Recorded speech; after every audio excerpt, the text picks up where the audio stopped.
Para comenzar el programa de hoy, escucharemos la presentación internacional titulada Enfrentando las expectativas de desempeño escolar, variaciones en las acciones de directores y directoras a las demandas de rendición de cuentas. Esta presentación internacional estará a cargo de la señora Guri Sketsmo, quien es profesora asociada en el Departamento de Formación Docente e Investigación Escolar de la Universidad de Oslo, en Noruega. Sus principales áreas de investigación se centran en la gobernanza y el liderazgo educativo, en el desarrollo y cambio escolar, así como también en el desarrollo profesional de los líderes escolares. En los últimos años, ha participado en un proyecto de la Unión Europea sobre las funciones de la supervisión escolar en diferentes países europeos y ha coliderado el proyecto sobre el rol de la retroalimentación y el coaching como parte del aprendizaje profesional para los líderes escolares de la Unión Europea. Ha sido también miembro de la red Leeds de la Universidad de Manchester. Ha estado involucrado durante varios años en trabajos comparativos sobre la nueva gestión pública y la reforma educativa. Y entre otras responsabilidades, es editora en jefe en The Journal of Education Assessment, Evaluation and Accountability, que es una revista de medición, evaluación y rendición de cuentas en educación. Esta conferencia la comentará el señor Gino Cortés, quien es secretario ejecutivo de la Agencia de Calidad de la Educación de Chile. Invitamos a la doctora Guri a iniciar su exposición y posteriormente tendremos a Gino Cortés comentándola. Profesor. Thank you so much for this introduction. I understood some keywords. I thank you so much for inviting me to have this presentation. I have worked in this field for more than 20 years. So my aim today is to share with you some of my knowledge and perspectives, but also experiences. So, can you see my screen? ¿Pueden ver mi pantalla? Bueno, asumo que sí entonces.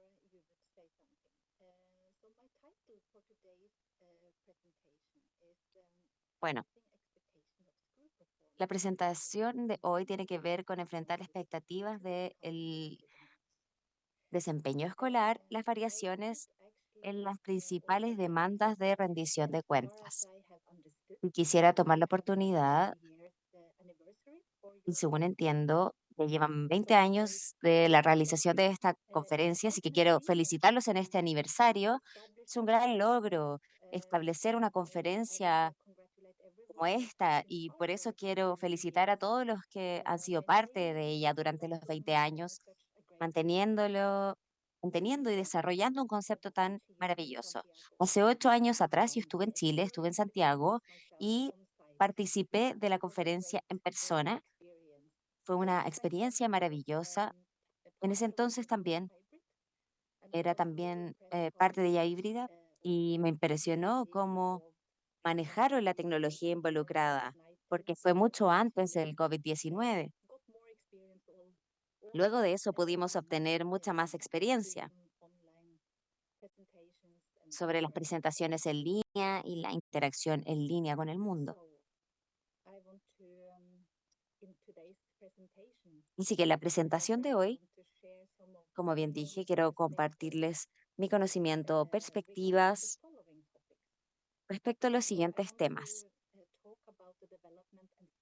Quiero hablar sobre el desarrollo de el dar cuentas basado en el desempeño. Estos son instrumentos PDA que se han diseminado en el mundo. Además, hablaremos de algunas variaciones en las respuestas principales de estas demandas de responsabilidad. También entregaré algunos ejemplos de Noruega y de Chile.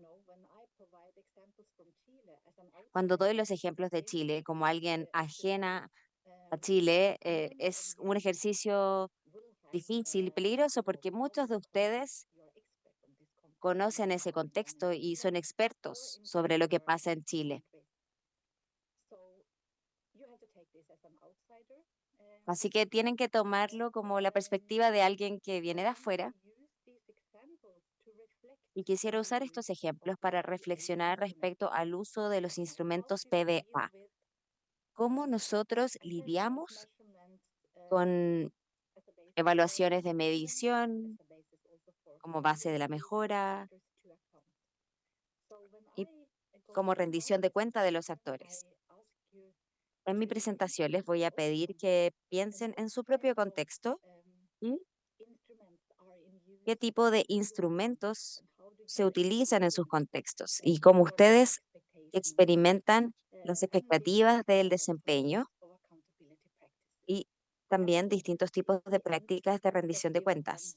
Espero que para el final de la charla surjan algunas preguntas o podamos discutir el tema para que así podamos conocer sus perspectivas. Con eso comienzo con el primer tema. Voy a comenzar con algo bastante general respecto a los instrumentos de rendición de cuenta basados en desempeño. Creo que en los últimos años, estas políticas de rendición de cuentas basadas en el desempeño fueron promovidas por distintas organizaciones internacionales y fueron incluidas como algunas de las mejores prácticas que se consideraban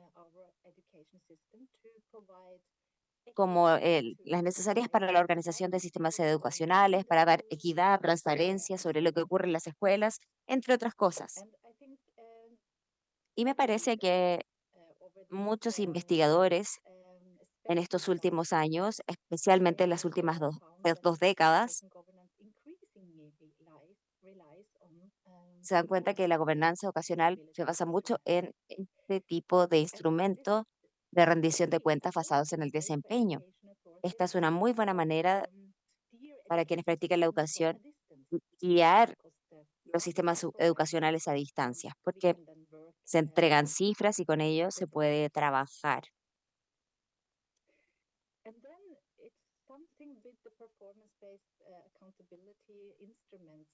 Los instrumentos de rendición de cuenta basados en el desempeño combinan distintos tipos de instrumentos en ella, medidas, distintas mediciones, ¿no? Combinado también con sistemas de información que están relacionados a incentivos, sanciones y también apoyo de las escuelas y servicios de las escuelas. En este contexto podemos ver que en muchos países esto también ha entregado una oportunidad para las empresas privadas acercarse y asimismo entregar, o- y no solo entregarnos herramientas para medir el rendimiento de las escuelas, sino que también darnos ese espacio para monitorear y poder ver ese desarrollo de las escuelas con el tiempo.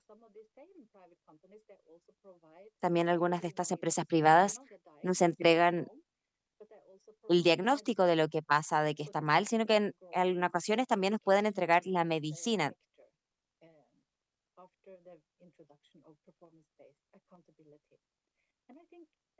Y me parece que esto puede ser algo bastante bueno, tener más apoyo de parte de las escuelas.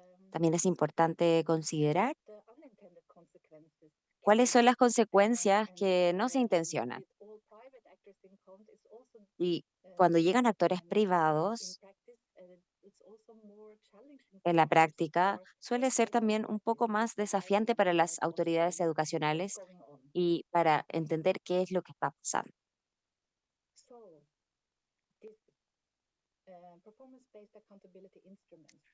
Estos instrumentos operan y se combinan con otros tipos de instrumentos. Podemos ver en muchos países que se adoptan en paralelo con herramientas de monitoreo de educación, de mejora, planes de mejora de escuelas. Así que los profesores por esto tienen contratos de desempeño que se relacionan con las mediciones que se llevan a cabo en las escuelas. Esto significa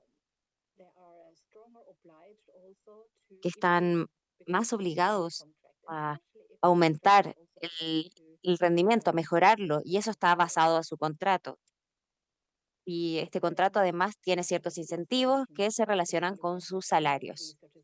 Así que una presunción clave que subyace estos instrumentos y que que ha sido investigado es que hay una teoría que indica que las escuelas que tienen esta responsabilidad de dar cuenta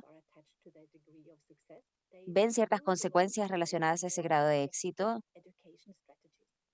Por esto ellos desarrollan estrategias educacionales más efectivas. Esta es una de las principales teorías de estas políticas.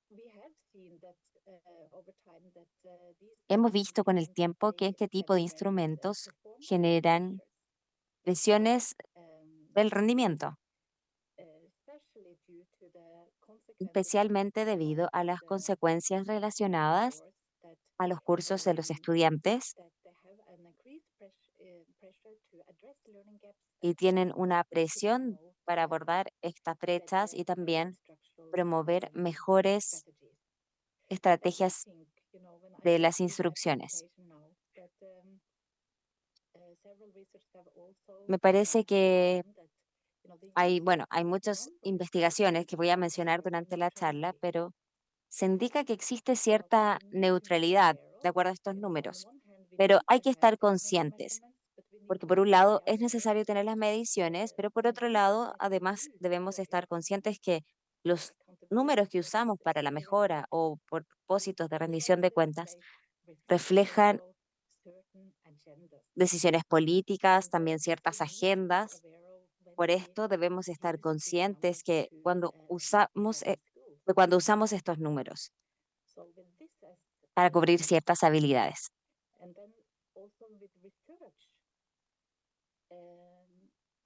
También con la investigación, estos sistemas cuestan mucho y los beneficios que vemos de ellos han sido investigados por muchos años.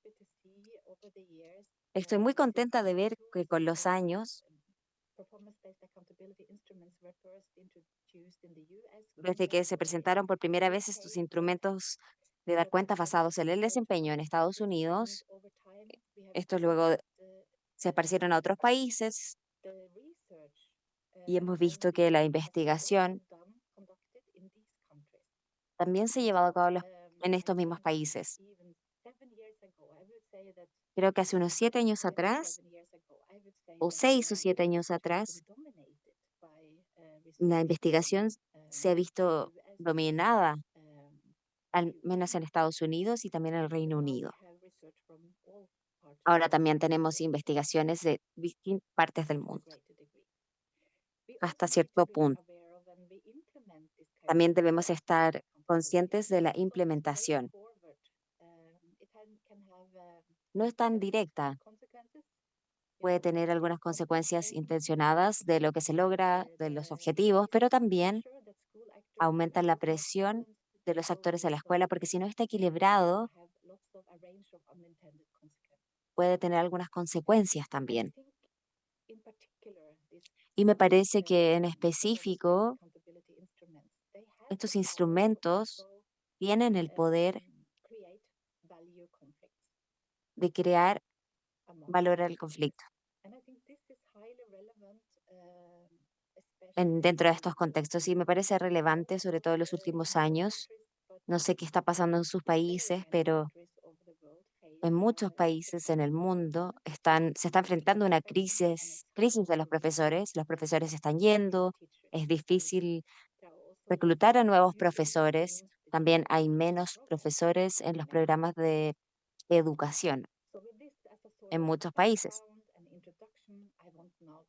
Bueno, después de haber entregado antecedentes y la introducción, quiero comentarles un poco sobre las variaciones de las principales respuestas a las demandas de la rendición de cuenta. Me voy a enfocar en el caso de Chile y de Noruega, pero enfatizar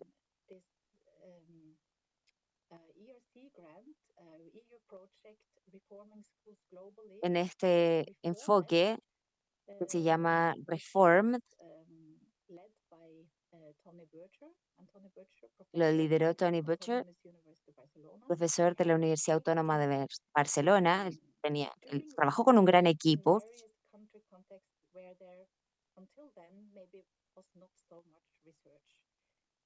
en un país donde no había tanta investigación de este tema, y por eso escogieron Chile como un contexto de altas probabilidades. También Países Bajos, como a nivel medio, Chile estaba en alto, y Noruega siendo un país de ejemplo de un contexto de baja rendición de cuentas. La manera en que se categorizó fue bastante interesante y es algo que se basa en diversas interpretaciones.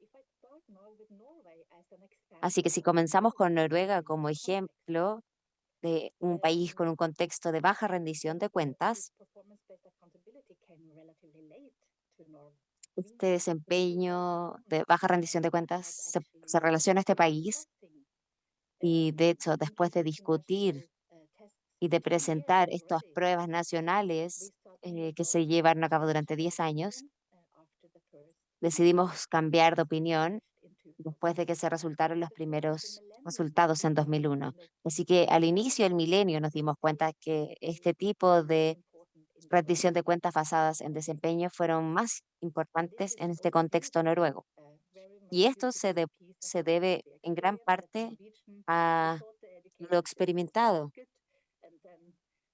porque antes era bastante buena en Noruega y hemos visto que los estudiantes noruegos les va peor que el promedio de los otros países de la OCDE.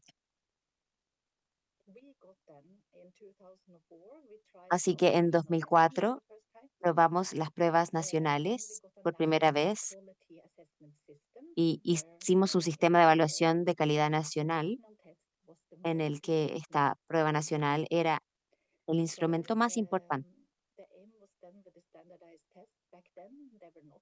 Era el objetivo tener una prueba estandarizada porque no había sido estandarizada hasta el 2013, 2014.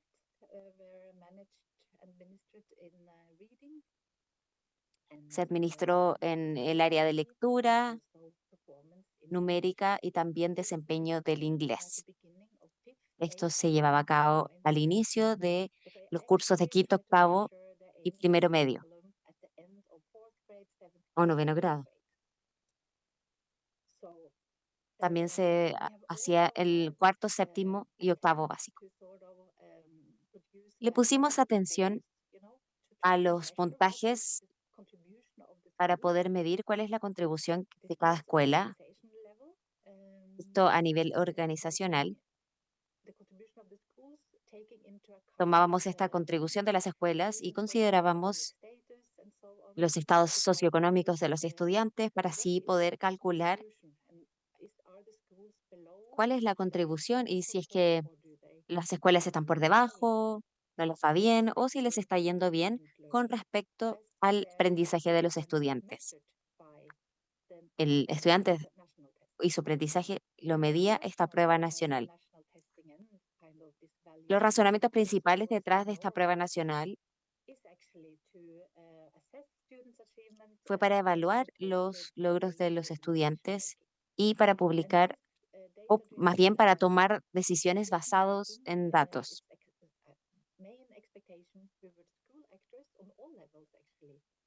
Esta era la expectativa principal para los actores de las escuelas en todos los niveles, profesores, líderes de las escuelas, autoridades a nivel local, nacional. Ellos que usaban estos instrumentos y sus resultados para mejorar en cada nivel.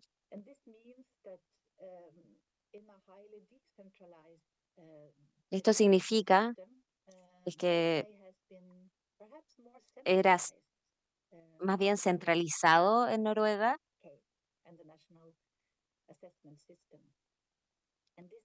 en el sistema de la evaluación nacional. Esto significaba que no solamente teníamos un currículum nacional, sino que una prueba nacional. En Noruega podemos decir que este nivel nacional es darle la responsabilidad a las municipalidades y las escuelas por un lado, pero también toma la responsabilidad debido a la prueba nacional, porque con eso también pueden,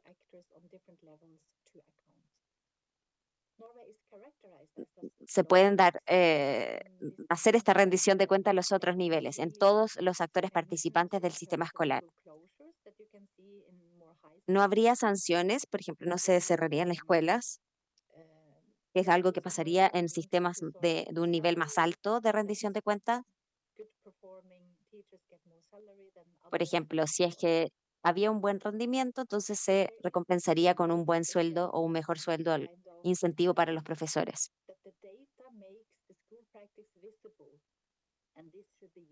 Los datos hacen que esta práctica escolar sea visible y debe ser utilizada para la mejora.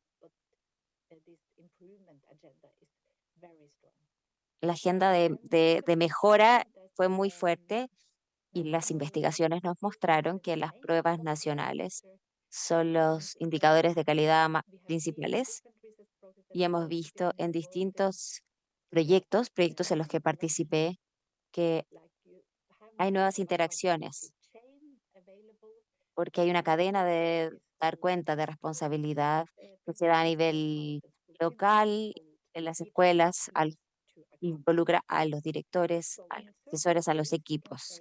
Así que de cierta manera se puede decir que la gobernanza escolar se ha convertido en algo más jerárquico de lo que antes era. Y también es importante mencionar que los datos de las pruebas tienen una especie de lógica con respecto a los resultados. Se utilizan de cierta manera en que se comparan a las escuelas. Esto significa que hay una referencia dada a ella. Esto también crea ciertas dinámicas, incluso si no se tiene un, la mercadotecnia como una necesidad dentro de estos contextos o no está establecida. Hay un solo 10% de escuelas privadas y para las escuelas secundarias hay alrededor de un 20% de escuelas privadas. Esto significa que hay muchas municipalidades en las que no hay mayores opciones, solamente está la opción de asistir a las escuelas públicas. Con la investigación que he visto y que hemos llevado a cabo, muestra que las escuelas en municipalidades más pequeñas suelen decir, no, la verdad es que no queremos ser la mejor escuela porque si no se recibe demasiada atención.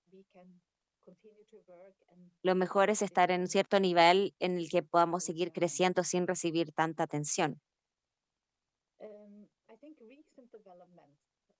Creo que los desarrollos recientes respecto a los resultados de estas evaluaciones, bueno, hace unos días atrás publicaron del director nacional, regional de educación y capacitación, son las autoridades nacionales,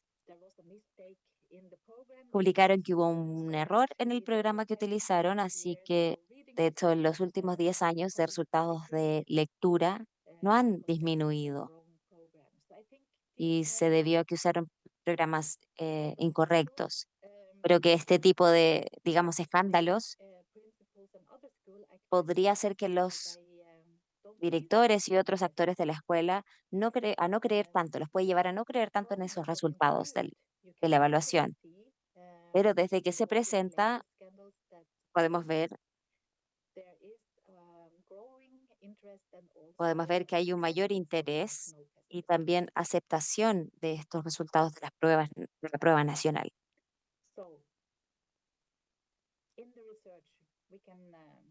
Así que en la investigación podemos reducirlo un poco más y al mismo tiempo identificar tres razones principales, tres respuestas principales. Entre ellas está el alineamiento, ¿no? Los directores perciben estas pruebas nacionales como mediciones válidas que entregan buena información, que pueden utilizar al nivel escolar para establecer prioridades y guiar los proyectos escolares y asimismo entregar las mejores condiciones y el mejor ambiente de aprendizaje para los estudiantes. Quizás también se utiliza para hacer un seguimiento a las observaciones de la enseñanza que llevan a cabo.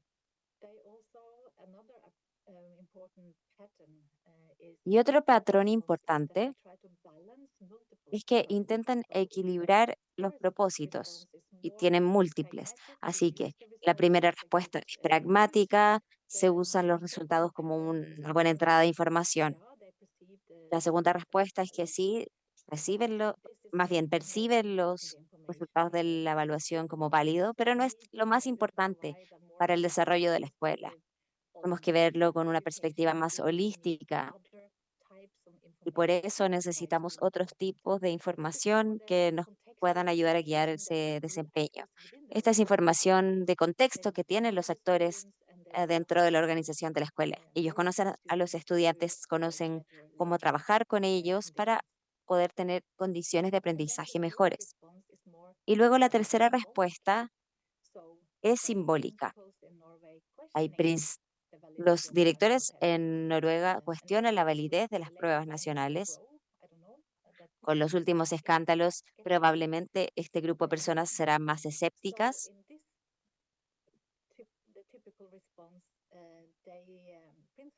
Y la respuesta típica, los directores dicen que usan la prueba, pero cuando hablan de este desarrollo o del escolar, usan otros recursos. Así que usan esta evaluación, pero también usan otros recursos para desarrollar las escuelas y las estrategias de enseñanza. Esto también se hace dependiendo de la audiencia. Así que a nivel de educación superior y municipal dicen que lo usan, pero quizás internamente tienen otro tipo de argumentación.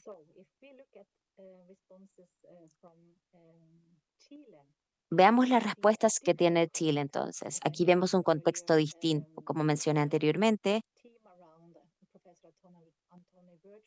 el equipo alrededor del profesor Antonio caracterizó a Chile como un contexto de rendición de cuentas de más alto nivel y me parece bastante interesante comparar y compartir ejemplos de los dos contextos.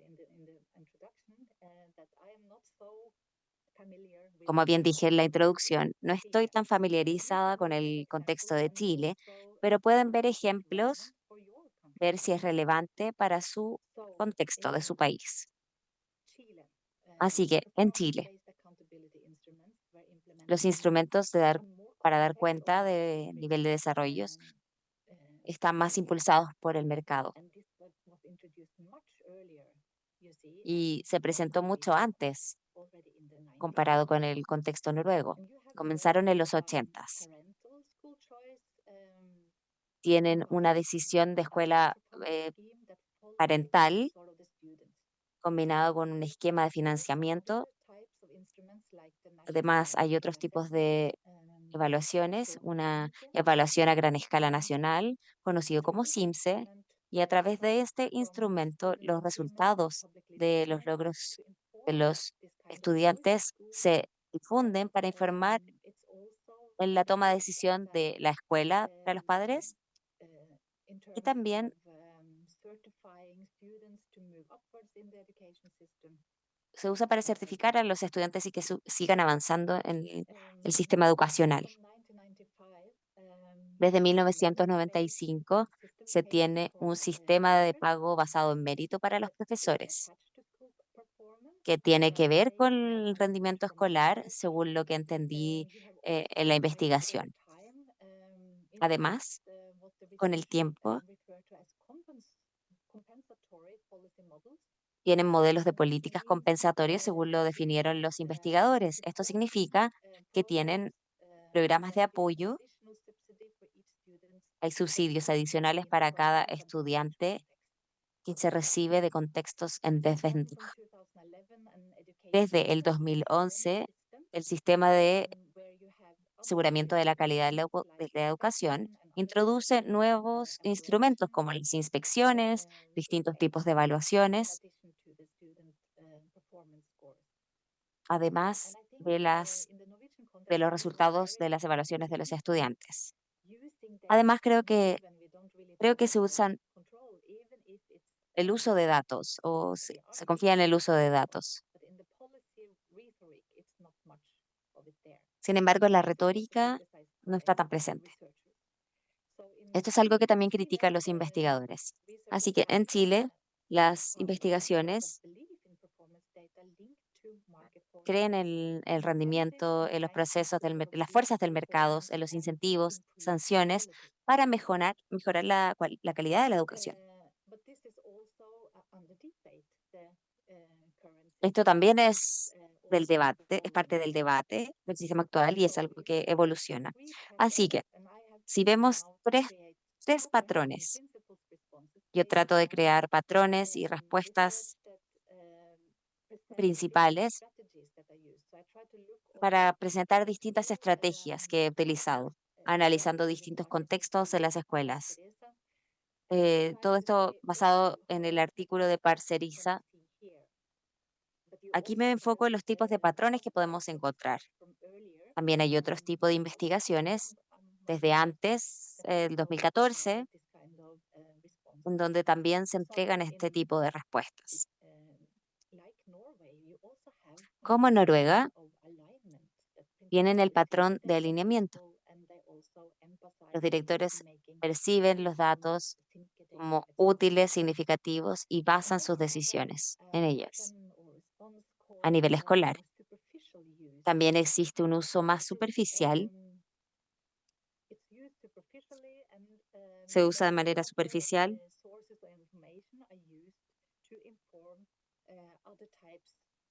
y se usa para informar distintos tipos de desarrollos escolares. Y también se tienen respuestas que no vimos tanto en los datos noruegos y a esto le llamamos resistencia. Los directores expresan cierta resistencia y a esto me refiero que no están de acuerdo con cómo están utilizados estos instrumentos basados de rendición de cuentas basados en el rendimiento. Así que si vemos, y es difícil hacer esta comparación con Chile,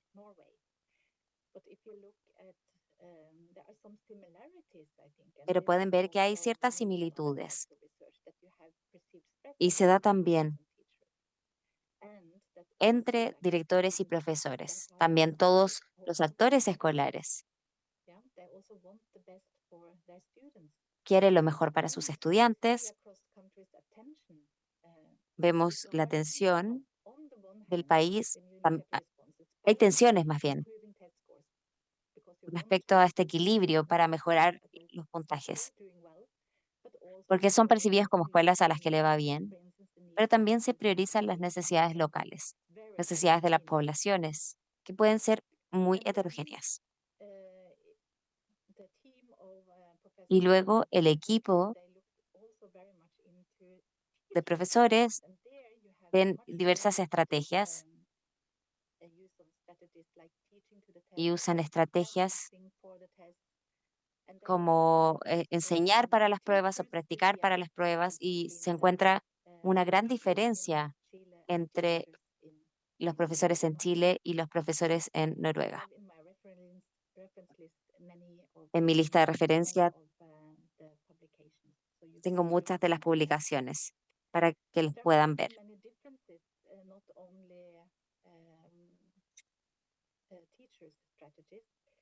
Respecto a las estrategias de los profesores, una declaración general podría ser que los instrumentos de rendición de cuentas basados en desempeño se acompañan con incentivos, orientaciones del mercado, todo ese tipo de cosas.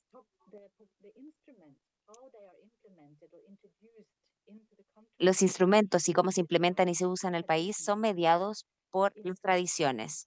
En la And this means that you see when you compare Chile, research in Chile and Norway that there are different degrees of Y cuando comparamos la investigación en Chile y en Noruega, vemos que hay distintos grados de compatibilidad con los instrumentos de evaluación basados en rendimiento y en su lógica.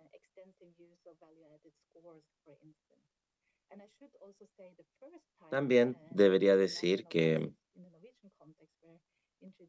la primera vez que los test basados en rendimiento fueron aplicados en Noruega, los estudiantes demostraron tener un activo nivel de aprendizaje. Y fue durante la etapa de confinamiento en donde los estudiantes pudieron rendir estas pruebas basadas en el rendimiento desde sus propios hogares. Y se pudo determinar que se podían utilizar estas pruebas desde casa, lo cual generó un debate bastante acalorado en la televisión nacional noruega entre las autoridades educativas y también las organizaciones de estudiantes.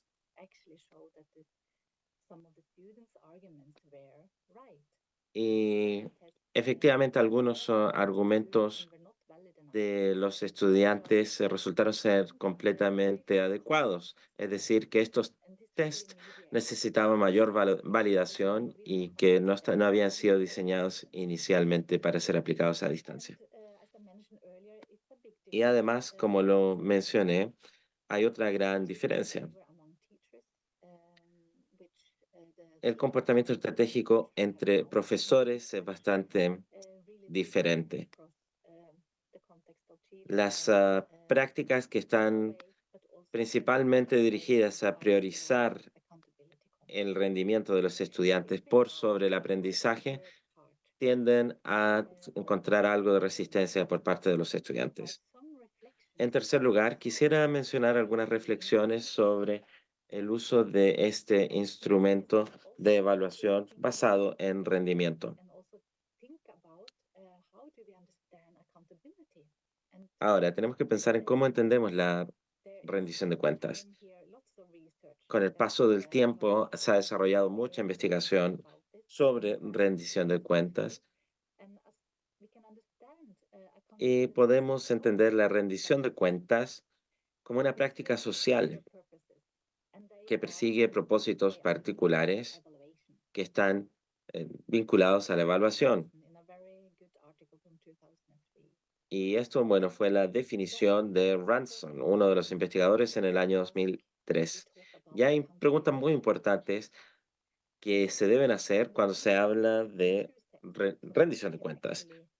Ahora, por ejemplo, ¿a quién se le informa? ¿Para quién? ¿Sobre qué? ¿Por medio de qué procesos? ¿Por qué estándares y a qué efecto?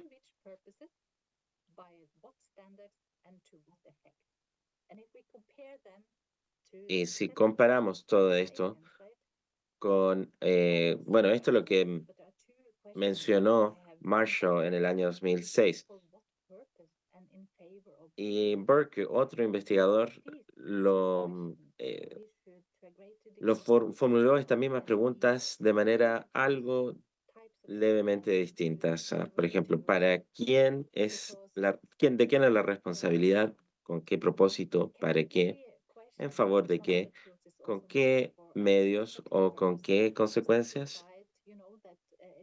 Estas pruebas son importantes para propósitos administrativos, es decir, para que quienes son gestores o también directores educativos puedan saber el nivel de rendimiento de los estudiantes, pero también con un enfoque más holístico se puede determinar el nivel de aprendizaje, no tan solo el nivel de rendimiento. Además, podemos concluir lo siguiente. Quizás nuestra necesidad cada vez mayor de evaluar e informar puede ser el reflejo de una falta de confianza hacia los profesores en las escuelas. Habiendo dicho esto, quisiera realizar un desvío en mi presentación, por así decirlo. En 1986, hace prácticamente 36, 34 años, perdón, hace prácticamente 34 años, un accidente en el espacio con resultados fatales.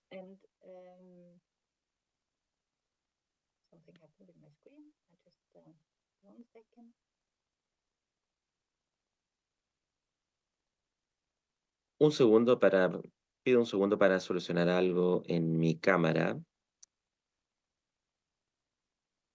Retomaré en breve.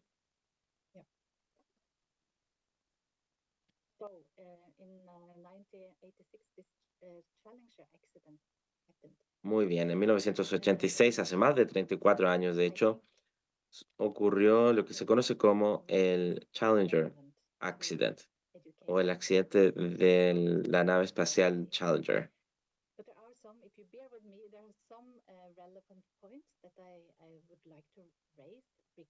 Y menciono esto porque dice relación con la rendición de cuentas.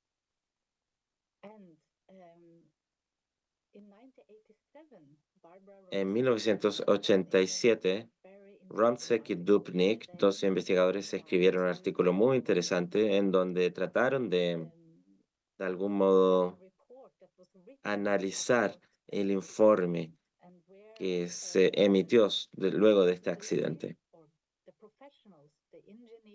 Y concluyeron que la responsabilidad recaía principalmente en los profesionales, sobre todo ingenieros, de acuerdo a este informe. Y Romsek y Dubnik intentaron reanalizar este eh, informe utilizando distintos enfoques de rendición de cuentas y encontraron que no tan solo los profesionales, entiéndase, ingenieros a cargo de esta operación, tenían que asumir la responsabilidad, sino que era una red mayor de actores involucrados quienes deberían asumir la responsabilidad.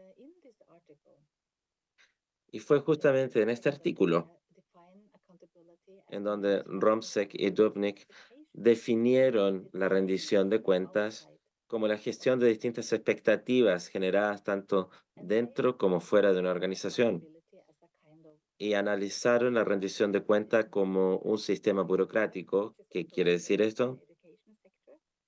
Em, Esto que también es relevante para el sistema educativo porque hay expectativas que se manifiestan por parte de ajustes jerárquicos. Todos tenemos una supervisión gerencial, una supervisión directiva o alguien que está por sobre nosotros, ya sea dentro de nuestro recinto escolar o dentro de un sistema más burocrático, como por ejemplo una municipalidad. También hay un sistema legal en donde la instancia superior es la ley o tribunales de justicia. Quizás nosotros también dentro de nuestras escuelas tengamos un departamento legal, por ejemplo, un departamento de supervisión legal o un departamento de abogados que puede supervisar nuestro trabajo. Y además, por otra parte, tenemos el sistema profesional caracterizado por la preferencia que se le da a la expertise, en donde hay relaciones jerárquicas que pueden variar dependiendo de la fuerza del ajuste o de la experticia de los profesionales involucrados. En el caso de este accidente Challenger, los ingenieros, algunos ingenieros trataron de dar a luces o advertencias sobre las temperaturas bajas que estaban presentes en la nave. Yo no soy ingeniera ni experta espacial, por ende voy a ser muy simplista, pero sí diré que algunos ingenieros trataron de advertir sobre potenciales peligros debido a las temperaturas presentes en el lugar y también debido a los materiales de la nave. trataron de evitar que esto ocurriera de algún u otro modo. Y bueno, los materiales se encogieron debido debido a la temperatura ambiente que reinaba ahí, y todo esto llevó o facilitó la producción de este accidente. Además, tenemos sistemas políticos que promueven la responsabilidad a los miembros de un equipo como base para un gobierno abierto y representativo. Entonces, cuando Romsek y Dubnik proveyeron una explicación alternativa, propusieron lo siguiente como explicación alternativa para la rendición de cuentas.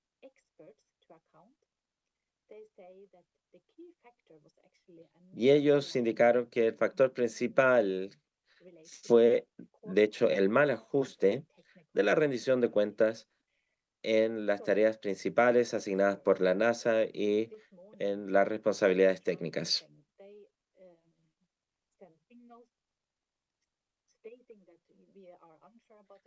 Y los investigadores llegaron a la conclusión de que si la rendición de cuentas profesional habría sido distinta, el accidente no habría ocurrido. Es decir, si se le hubiese otorgado la misma importancia a los comentarios o las recomendaciones de los ingenieros, la misma importancia que la importancia que se le da a las estructuras jerárquicas o a la presión política, este accidente no habría ocurrido, porque hay muchas presiones en una operación de lanzamiento de un cohete como esta, y se le dio prioridad a la opinión de las estructuras jerárquicas, de aquellos que están arriba en la pirámide jerárquica, y también a lo que dictaba la política de la época.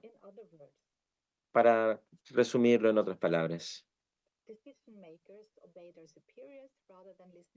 quienes toman decisiones obedecieron a sus superiores y no escucharon a los expertos con conocimiento especializado, lo cual refleja cómo los sistemas se coordinaron por un poder jerárquico que terminó siendo contraproducente.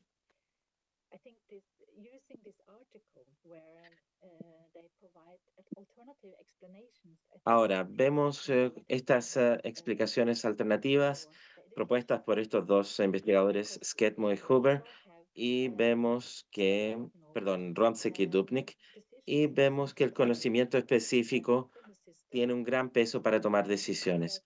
Muchas veces se toman decisiones en nuestros sistemas educativos que son completamente cuestionables. ¿Por qué? Porque son decisiones que no emanan del conocimiento específico, del conocimiento especializado, sino que de sistemas jerárquicos, de mandos jerárquicos o también emanan de un poder eh, de los medios de comunicación, etcétera. En un contexto como el nuestro en Europa, le- hemos podido monitorear el rendimiento de pequeñas escuelas en países como Alemania. Hemos visto que hay escuelas que realizan bastante trabajo comunitario, cuyo rendimiento escolar funciona grandemente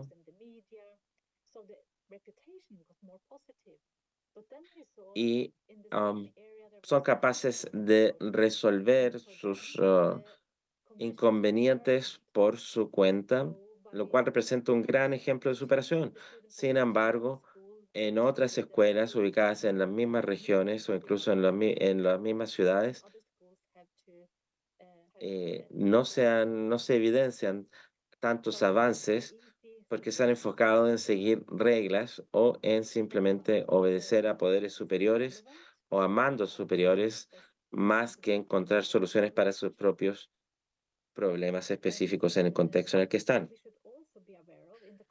Hay otros puntos que quisiera comentarles. Las prácticas de rendición de cuentas involucran una relación de poder entre la persona que pide la rendición de cuentas o que exige los informes y la persona que ha de informar. Así lo expresó el investigador Ben en el año 2001. Tenemos que considerar igualmente que la rendición de cuentas no tan solo es grupal, sino que personal. Hay implicaciones para los profesionales, para actores involucrados, considerando que, por supuesto, que el sistema es complejo y que van a producirse conflictos en la ética profesional y también en el sistema de valores personal que va a contrastar con el sistema de valores grupal. Ya me parece que ustedes pueden ver que este es un círculo con muchas cualidades. Vemos que, bueno, Internet y la bibliografía está llena de círculos de gestión de calidad y también de distintos enfoques de evaluación. Nosotros estamos hablando acá de la evaluación basada en rendimiento.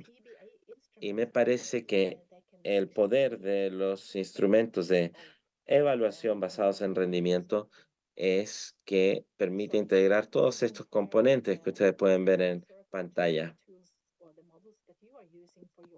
Pueden ustedes complementar este modelo de evaluación basado en rendimiento con los modelos de evaluación que ustedes estén utilizando ahora.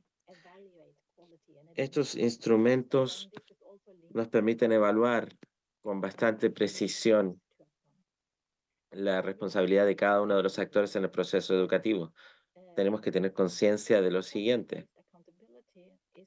Las evaluaciones basadas en rendimientos tiene un enfoque de recopilación de datos, porque nosotros utilizamos datos o evaluaciones de nosotros tomamos como punto de partida evaluaciones para poder integrarlas con el fin de poder efectivamente realizar evaluaciones completas de distintas dimensiones. Para eso es necesario que evaluemos la calidad del trabajo realizado y que también identifiquemos los desafíos. Para eso tenemos que tener un plan de acción claro que sea totalmente ejecutable. Tenemos que tener conciencia igualmente del tipo de información que recopilamos como fundamento para poder mejorar nuestras evaluaciones. Y todos estos elementos han de ser incluidos en un sistema de evaluación. Hay un instrumento bastante popular de evaluación basada en rendimiento que ha ganado popularidad en los últimos 15 años, que dice relación con modelos de valor agregado. En el contexto de Estados Unidos, para ser más específica, se han invertido millones de dólares para poder desarrollar mediciones más efectivas. Esto ocurrió bastante durante la administración del presidente Obama y también la Fundación Gates ha invertido millones de dólares en el desarrollo de mejores modelos de evaluación para poder mejorar la calidad educativa. Son instrumentos, dicho de manera muy simple, en donde tenemos evaluaciones hechas para estudiantes en una etapa A y luego evaluaciones realizadas en una etapa posterior B. Todo esto se contrasta con el estado de rendimiento que deberían exhibir los estudiantes.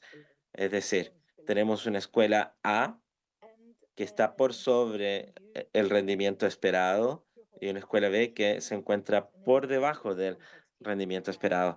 Todo esto con el propósito igualmente de poner en evaluación a los profesores. Hay profesores que han perdido sus trabajos debido a resultados negativos que han tenido de acuerdo a a este sistema de evaluación basado en rendimiento. Hay quienes lo consideran injusto, por supuesto. Ahora, este tipo de modelo nos permite decir algo sobre el trabajo de los profesores. Si es que se asume que aquellos estudiantes o aquellas escuelas cuyos rendimientos son más bajos de lo esperado, eh, tienen un rendimiento menor debido al rendimiento de los profesores igualmente. Esa es una de las inferencias bajo las cuales opera este modelo. Quisiera enfatizar lo siguiente igualmente. Es un artículo escrito por la investigadora Levy y otros en el año 2020, hace tan solo 3 años, en donde usan modelos para calcular la contribución de las escuelas y los profesores a los resultados de aprendizaje. Esta es una tarea muy problemática porque muchas veces no podemos determinar a ciencia cierta una relación entre el apoyo de los profesores o el apoyo de la escuela en general y su influencia en los resultados de aprendizaje por parte de los estudiantes. Es por eso que este cálculo relacional es muy difícil de realizar y los resultados aún así son utilizados para decisiones de alto mando o de alta envergadura. También debemos tomar un rango de factores en consideración, eh, como por ejemplo el estatus socioeconómico de los estudiantes, también el desarrollo o el avance del aprendizaje que han tenido a lo largo del tiempo, para lo cual vamos a necesitar muchísimas mediciones. Además, necesitamos evaluar el desarrollo en términos de la motivación del estudiante. Es decir, debemos conocer la motivación del estudiante. Como si esto no fuera poco, estos puntajes o evaluaciones que se obtengan han de ser utilizadas muy cuidadosamente. Los resultados tienen que ser consistentes a lo largo del tiempo y tienen que estar alineados con las características de las prácticas de líderes y de profesores para poder desarrollar nuevos conocimientos. De nuevo, todos estos datos que les estoy compartiendo han de ser tomados con mucha seriedad. Y también, ya acercándome al fin de la presentación, quisiera hablarles sobre el uso de instrumentos de políticas, instrumentos que están diseñados para llegar a dar buenos frutos.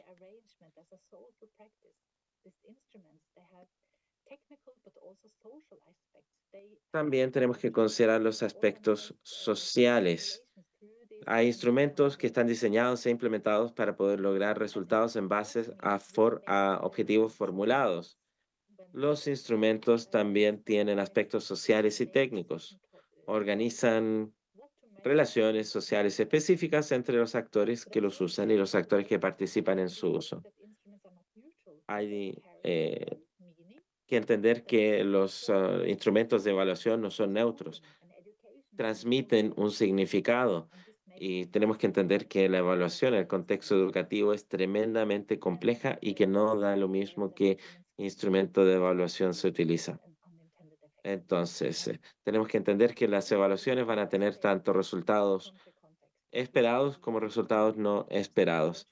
A lo largo del tiempo he realizado investigación con colegas daneses y también suizos, o suecos, perdón, no suizos, sino que suecos. Tenemos que entender que estos resultados o estas evaluaciones pueden cobrar una vida propia, por así decirlo, porque va creando una dinámica. La evaluación uno va a hacer que necesitemos cada vez más evaluación, más información. Si queremos ser efectivos para poder medir resultados de aprendizaje, es necesario que empecemos a medir esos resultados de aprendizaje aún ya desde la etapa de kindergarten de los niños. Ahora quisiera hablarles de un breve resumen de lo comentado ya.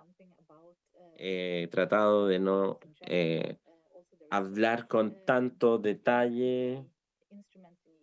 He tratado de hablar con bastante detalle, sí, dentro del límite del tiempo sobre las evaluaciones basadas en rendimiento, entendiendo que las evaluaciones tienen contextos distintos y también significados distintos. Hemos reflexionado sobre los instrumentos de evaluación basados en rendimiento que se utilizan actualmente y cómo las autoridades educativas necesitan supervisar y monitorear el rendimiento de los estudiantes para asegurarse de la calidad de su aprendizaje, también para establecer prioridades y también, por qué no decirlo, para poder proveer recursos.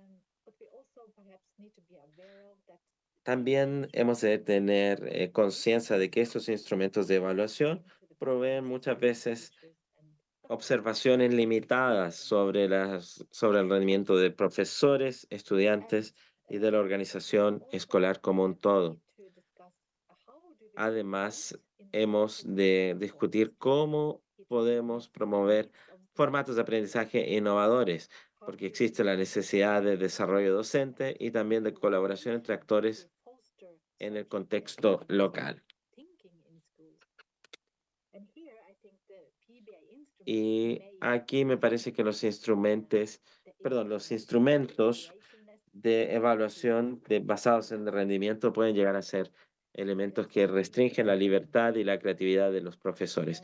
Y hay investigadores que han realizado investigación al respecto.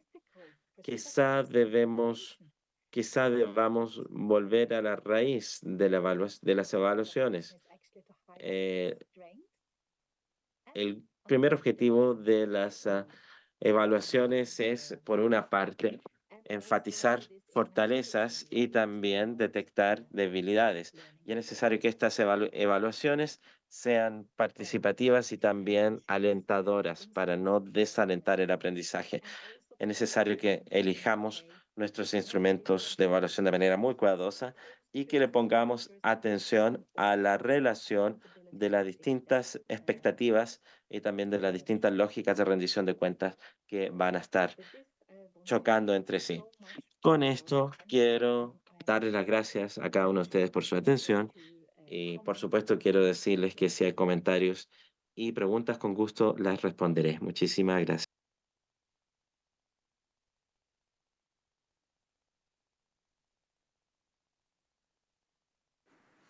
¿Cómo están? Muy buenos días.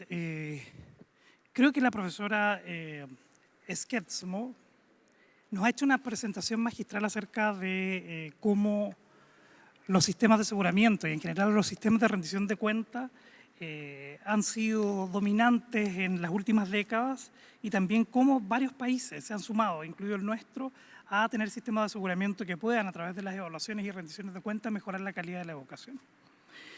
Desde ese punto de vista me parece desafiante, porque en el fondo la profesora Skedsmo nos invita a remirar cómo el Estado de Chile ya hace 18 años decidió implementar un sistema de aseguramiento y que se permite y se implementa ya básicamente hace 11 años. Y este sistema lo que permite en Chile es tratar de promover la calidad de la educación chilena. Bajo la lógica de su presentación, podríamos decir que Chile pasa de tener un sistema de modelo o un modelo de bajas consecuencias a uno de altas consecuencias, como el que rige desde el año 2012 en adelante. En donde, y aquí un comentario aparte, en donde la evaluación nuestra deja de ser solo un instrumento que mide y más bien también pasa a ser un instrumento que está asociado a incentivos y castigos y en definitiva también convertimos de alguna manera la evaluación en un fin y no en un medio, como lo que también esperamos promover desde este sistema y desde la Agencia de Calidad de la Educación. Como lo comentaba hace un minuto, en la mayoría de los países y hace muchas décadas, en las últimas décadas, se han introducido reformas cuyo propósito ha sido mejorar la calidad de la educación a través de estas evaluaciones estandarizadas. Y esto, como también lo conversábamos y lo veía la profesora en la presentación, tiene ciertas ventajas y desventajas. Y en base a esto también quiero hacer un comentario. Dentro de las ventajas de tener sistemas estandarizados es que la definición de estándares mínimos nos permite contar con un marco común que define ciertas competencias básicas y en función de eso ir tomando decisiones. También nos permite realizar ciertas comparaciones, ya sea a nivel local, a nivel regional, a nivel nacional, y nos permite también hacer ciertos análisis de resultados. Por otra parte, permite tener decisiones de política pública, que finalmente es uno de los elementos esenciales a partir de los cuales estos sistemas de rendición de cuentas en base a evaluaciones estandarizadas también deben y pretendemos enfocarnos, y en el caso chileno también está diseñado de esa forma. Pero por otra parte, los sistemas de evaluación estandarizada también tienen ciertas desventajas, como por ejemplo que desconoce y no toma en cuenta factores de contexto ni condiciones locales, o bien también no favorece la contextualización del currículum y tampoco favorece el desarrollo curricular local. Desde ese punto de vista y considerando entonces tanto las fortalezas como las debilidades, que también uno puede comentar y la profesora Sketsmo también lo ha revisado en otras de sus publicaciones, es que Chile más bien, y en la presentación, basándonos en la presentación, en la comparación con Noruega, Chile también está avanzando hacia, o ha tenido reflexiones similares a las que tuvo Noruega, pero la diferencia está en que desde el punto de vista legal sigue teniendo altas consecuencias. ¿Y por qué? Porque conscientes de las fortalezas y de las debilidades de un sistema de rendición de cuentas, nos propusimos que el sistema tenga las ventajas de un sistema de evaluación en base a los estándares, pero que también tenga un propósito formativo y para la mejora educativa. Es así como buscamos un sistema más bien balanceado, y en eso se parece a este sistema noruego que también presentaba la profesora en su ponencia, en donde buscamos un equilibrio entre los datos que entrega el CIMSE, que dicho sea de paso también entrega información agregada a nivel de estándares de aprendizaje de los estudiantes, pero no entrega información por estudiante, y sí creamos un instrumento adicional con un propósito formativo que es el diagnóstico integral de aprendizaje, que es autoaplicado, voluntario y que nos permite tener información mucho más acotada del nivel del estudiante. Pero no solo eso, sino que también permite tener información socioemocional, avanzando hacia indicadores de desarrollo personal y social, pudiendo evaluar a un nivel agregado la motivación o la autoestima de los estudiantes para que cada establecimiento educacional y los directivos de los establecimientos educacionales puedan contar con información propicia para este proceso de toma de decisiones. Entonces tal vez valga hacerse también la pregunta acerca de cómo esta evaluación referida a los estándares puede utilizarse considerando factores internos y externos de los establecimientos educacionales. Para esto me parece importante resaltar, a partir de ciertas inferencias que la profesora hace en su presentación y de lo que también ha publicado, cómo para poder tener un buen uso de estas evaluaciones es necesario incentivar actitudes positivas hacia el uso de datos para la mejora educativa, es decir, evaluación para el aprendizaje. Por otra parte, también parece relevante, y lo hemos visto en el caso chileno desde la Agencia de Calidad de la Educación, el desarrollo de habilidades para el análisis y el uso de datos. Y en un tercer punto, fortalecer el desarrollo del juicio profesional. Por una parte, podemos tener datos, pero no sacamos mucho con tener datos si estos no los analizamos ni reflexionamos en torno a las atribuciones que podemos hacer de la misma información que nos están entregando los datos. Por lo tanto, en un cuarto punto, sería también potenciar un análisis y un uso más bien contextualizado de los resultados de la evaluación educacional referida a los estándares, comprendiendo y relevando más bien las condiciones específicas donde estos se producen. Por lo tanto, parece vital para poder promover un sistema que tiene evaluaciones estandarizadas y que buscamos un propósito también formativo para que pueda haber una mejora escolar, considerar tanto las condiciones de los establecimientos, las capacidades de los establecimientos y las estrategias o los métodos que se usan para el análisis de los resultados. Esto es lo que tradicionalmente se conoce más bien como cultura de uso de datos, que va asociado de un proceso reflexivo basado en evidencia. Por último, me gustaría complementar lo que la profesora muy bien nos ha mostrado y complementarlo con el caso chileno, con la información sobre qué estamos haciendo en Chile o qué estamos haciendo a partir de esta información. Desde la Agencia de Calidad de la Educación, pensando en esta lógica de las actitudes positivas, del desarrollo de habilidades en los equipos, tanto directivos como docentes, del juicio profesional y potenciando el análisis y uso de estos datos más contextualizados, es que también estamos promoviendo y haciendo distintas jornadas en el país para formar a directivos y docentes en uso de datos. También estamos promoviendo un mejor análisis de los indicadores de desarrollo personal y social, porque es difícil considerar solo los aumentos o descensos en los resultados de aprendizaje si no consideramos otras variables como la motivación, como la autoestima, como el clima de convivencia escolar. Considerando además que la presión que se establece sobre el sistema por las evaluaciones también es percibida indistintamente por los distintos grupos de establecimientos educacionales que también pertenecen a grupos socioeconómicos muy diferentes. Y por último, también en la Agencia de Calidad, desde marzo en adelante, vamos inmediatamente después de entregados los resultados del CIMSE, nos vamos a desplegar en el territorio y vamos a invitar a las comunidades educativas para poner un foco en el uso y análisis de resultados con foco en matemáticas. Eso nos va a permitir tener un alcance de aproximadamente entre 700 y 1000 establecimientos educacionales que nos permitan ir de la mano y así complementar este camino un poco más ancho en el que la evaluación estandarizada también tiene un propósito formativo para la mejora educativa. Muchas gracias.